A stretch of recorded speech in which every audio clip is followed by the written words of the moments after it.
जबकि कुंद कुंद भगवान ये दूसरी भाषा में भी बता रहे हैं, अरे ये हैं 4 गुण। कौन से गुण हैं 4? तो भी सर्वज्ञ, सर्वदर्शी, सम्यक दृष्टि। सम्यक दृष्टि, सम्यक दृष्टि को अरहंत का गुण बताया। बोले साहब वो तो चौथे गुण स्थान में हो जा रहे, चौथे गुण स्थान का सम्यक दर्शन दूसरा है, ये अरहंत भगवान वाला सम्यक दर्शन है। अरे तुम कह रहे हो अरहंत भगवान का गुण बताया है, सिद्धों के गुणों में सम्यक दर्शन को शामिल किया, तो अरहंतों का भी छायिक सम्यक तो ही आएगा ना। मैं ये कह रहा हूं सिद्धों के 8 गुणों में सम्यक तो है। तो ये तो कई बार मेरे मन में आया, सिद्धों के गुणों में माना तो अरहंतों के गुणों में क्यों नहीं मान रहे? ये कुंद भगवान ने बोले हमने कहा तो है चारित्र बाहुड़ पढ़ो, चारित्र बाहुड़ में हमने अरहंतों के गुणों में सम्यक्त को लिया। अनंत दर्शन अलग है, वो अनंत दर्शन तो वो दर्शनावरणी वाला है, और ये जो अनंत ये जो है ये मोहिनी वाला है, दर्शन मोहिनी वाला है। अब ये और आप बोलोगे साहब वीर्य क्यों नहीं लिया? अरे वीर्य सब में शामिल है, वीर्य जो है ना वो सब में शामिल है, अलग से लेने की जरूरत नहीं है। और बल्कि मैं तो ये कह रहा हूं जो शुद्धि का कारण है ना, जो चारित्र है, जो शुद्धि का कारण चारित्र है, एक तो चारित्र है और चारित्र की शुद्धि का कारण भी चारित्र है और चारों की शुद्धि का कारण भी चारित्र है। तो जो जो चारित्र है ना ये है वीर्याचार। क्या बोला? माने अनंत, देखो इसको ऐसा समझ लो, सवर्णु माने सर्व अनंत ज्ञानी, अनंत दर्शन, अनंत दर्शन, और निम्मोहा का मतलब है ये अनंत सुख। वहां भी अनंत सुख की जगह पर है, सिद्धों में भी ये सुख वाला है। और ये जो वीतराग है ये वीर्यवान है, ये वीर्य वाला है, अनंत वीर्य।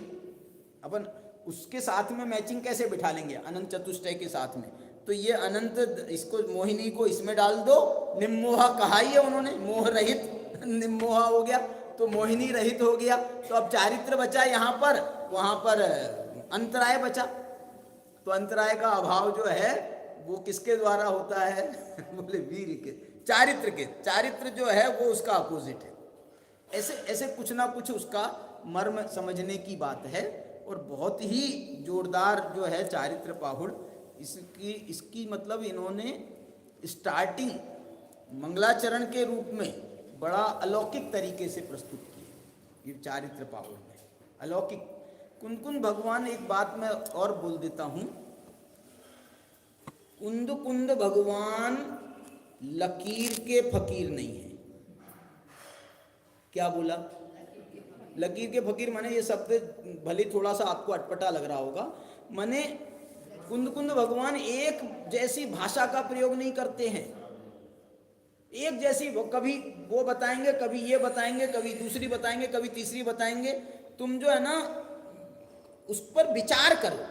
वो ये नहीं कह रहे हैं तुम याद कर लो, तो अनंत भगवान का स्वरूप बताओ तो तुमने रट के बता दिया ये है। कुंद भगवान कहते मैं तुमको फेल करता हूँ, मैं तुमको फेल करता हूँ। क्यों? क्योंकि तुमने रट्टू तोते हो। तुम रट्टू तोता फेल होता है क्या पास होता है? बताओ। रट्टू तोता फेल होता है,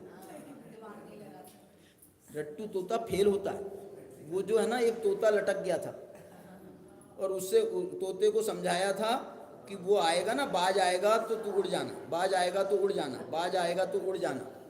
उसने पूरा याद किया था, और ऐसा याद किया था कि उससे पूछा बोल क्या याद कराया था? बोले बाज आए तो उड़ जाना। याद कराया, याद है बिल्कुल पक्का। वो बाज आया, खा के चला गया। बाज आया, शिकारी आया, जो भी है वो खा के चला गया उसको। और जब खाते, जो खा भी रहा था ना, उसके मुंह में था, तब भी ये यही बोल रहा था, क्या?